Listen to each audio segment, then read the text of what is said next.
નમસ્કાર મિત્રો, આપણે આખો દિવસ મહેનત કરીએ છીએ અને રાત્રે જ્યારે ઘરે આવીએ છીએ ત્યારે આપણી એક જ ઈચ્છા હોય છે, શાંતિની ઊંઘ। શાસ્ત્રોમાં કહેવાયું છે કે નિદ્રા એ અડધું મૃત્યુ છે, કારણ કે જ્યારે આપણે સૂઈએ છીએ ત્યારે આપણું શરીર આરામ કરે છે, પણ આપણું અર્ધજાગ્રત મન, સબકોન્શિયસ માઇન્ડ બ્રહ્માંડની ઉર્જાઓ સાથે જોડાયેલું હોય છે। વાસ્તુશાસ્ત્ર અને જ્યોતિષ મુજબ આપણે રાત્રે કેવી રીતે સૂઈએ છીએ અને આપણી આસપાસ કઈ વસ્તુઓ રાખીએ છીએ તેની સીધી અસર આપણા સ્વાસ્થ્ય, આર્થિક સ્થિતિ અને નસીબ પર પડે છે। ઘણીવાર આપણે અજાણતા ઓશિકા નીચે એવી વસ્તુઓ રાખી દઈએ છીએ જે આખી રાત નકારાત્મક ઉર્જા છોડે છે અને આપણા ભાગ્યને ગ્રહણ લગાડે છે। આજે આપણે આ વિષય પર ખૂબ જ ઊંડાણપૂર્વક ચર્ચા કરીશું। સૌથી પહેલા વાત કરીએ મોબાઈલ ફોન અને ઇલેક્ટ્રોનિક ગેજેટ્સની।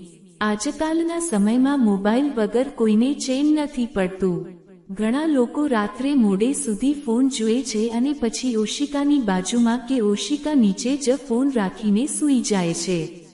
વૈજ્ઞાનિક રીતે તો આના રેડિયેશન નુકસાનકારક છે જ, પણ વાસ્તુ મુજબ ઇલેક્ટ્રોનિક વસ્તુઓ રાહુ અને શનિ સાથે સંબંધ ધરાવે છે। ઓશિકા પાસે ફોન રાખવાથી માનસિક અશાંતિ વધે છે, ડરામણા સપના આવે છે અને વ્યક્તિના વિચારો નકારાત્મક બને છે। જો તમે પ્રગતિ ઈચ્છતા હો તો સૂતી વખતે ફોનને તમારાથી ઓછામાં ઓછો 5 ફૂટ દૂર રાખવો જોઈએ।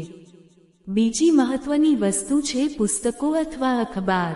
ઘણા વિદ્યાર્થીઓ કે વાંચવાના શોખીન લોકો પુસ્તક વાંચતા સૂઈ જાય છે અને પુસ્તક ઓશિકા નીચે જ રહી જાય છે।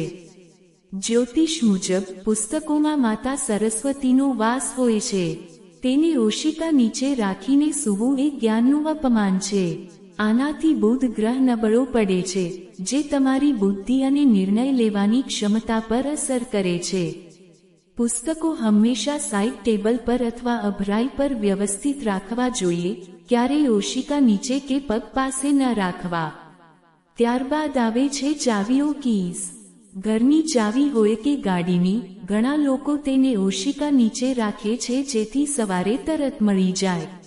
વાસ્તુશાસ્ત્ર મુજબ ચાવીઓ લોખંડની કે ધાતુની બનેલી હોય છે અને તે સુરક્ષાનું પ્રતીક છે। તેને ઓશિકા નીચે રાખવાથી ઘરમાં ચોરીનો ભય વધે છે અને આર્થિક તંગી આવે છે। ચાવીઓને હંમેશા તેના નિયત સ્થાન પર અથવા લાકડાના ટેબલ પર રાખવી જોઈએ। ઓશિકા નીચે ચાવી રાખવાથી વ્યક્તિનું મન હંમેશા અસુરક્ષિત અનુભવે છે અને ઊંઘમાં ખલેલ પડે છે। શું તમે તમારા ઓશિકા નીચે પર્સ કે પૈસા રાખીને સૂવો છો? જો હા, તો આ લક્ષ્મીજીનું અપમાન છે। પર્સ એ ધનનું સ્થાન છે અને તેને ઓશિકા નીચે રાખવાથી દેવી લક્ષ્મી નારાજ થાય છે। આ આદતથી વ્યક્તિ હંમેશા દેવામાં ડૂબેલો રહે છે અને પૈસા આવવાના માર્ગોમાં અવરોધ આવે છે। ધનને હંમેશા કબાટમાં કે તિજોરીમાં આદરપૂર્વક રાખવું જોઈએ। પર્સને ક્યારેય માથા પાસે કે પગ પાસે ન રાખવું જોઈએ। એક બીજી મોટી ભૂલ છે જૂતા ચંપલ। ઘણા લોકો પલંગની બરાબર નીચે જ જૂતા ચંપલ ઉતારે છે। વાસ્તુ મુજબ જૂતા ચંપલ આખા દિવસની બહારની નકારાત્મક ઉર્જા અને ગંદકી લઈને આવે છે। પલંગની નીચે ચંપલ રાખવાથી એ નકારાત્મક ઉર્જા આખી રાત તમારા પ્રભામંડળ ઓરને નબળું પાડે છે। આનાથી બીમારીઓ ઘર કરે છે અને ઘરમાં કકળાટ વધે છે। હંમેશા પલંગથી થોડે દૂર ચંપલ ઉતારવા જોઈએ। હવે વાત કરીએ ઘડિયાળની। કાંડા ઘડિયાળ હોય કે દિવાલ ઘડિયાળ, સૂતી વખતે તે માથા પાસે ન હોવી જોઈએ। ઘડિયાળનો સતત ચાલતો અવાજ અને તેની ઉર્જા તમારા મગજને આરામ કરવા દેતી નથી। વાસ્તુ મુજબ ઘડિયાળ માથા પાસે રાખવાથી વ્યક્તિનો સમય ખરાબ થવા લાગે છે અને પ્રગતિ અટકી જાય છે। તમે કહેશો કે તો પછી ઓશિકા નીચે રાખવું શું જોઈએ?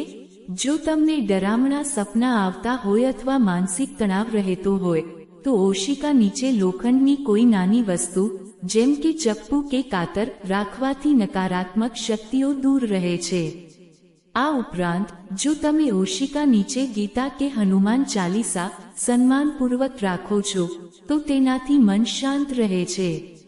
વિદ્યાર્થીઓ માટે ઓશિકા નીચે તુલસીના 2 પાન રાખવા ખૂબ જ શુભ મનાય છે, તેનાથી યાદશક્તિ વધે છે. મિત્રો, રાતની ઊંઘ એ માત્ર આરામ નથી પણ આવતીકાલની તૈયારી છે. જો તમે આ નાની વાતોનું ધ્યાન રાખશો તો તમારો આવનારો દિવસ ઉર્જાવાન અને ભાગ્યશાળી રહેશે. આશા છે કે આ વિગતવાર માહિતી તમને ગમી હશે. જો તમારી કોઈ ખાસ આદત હોય જે તમે બદલવા માંગતા હો તો કોમેન્ટમાં જરૂર જણાવજો. વિડીયોને લાઈક કરજો અને શેર કરજો.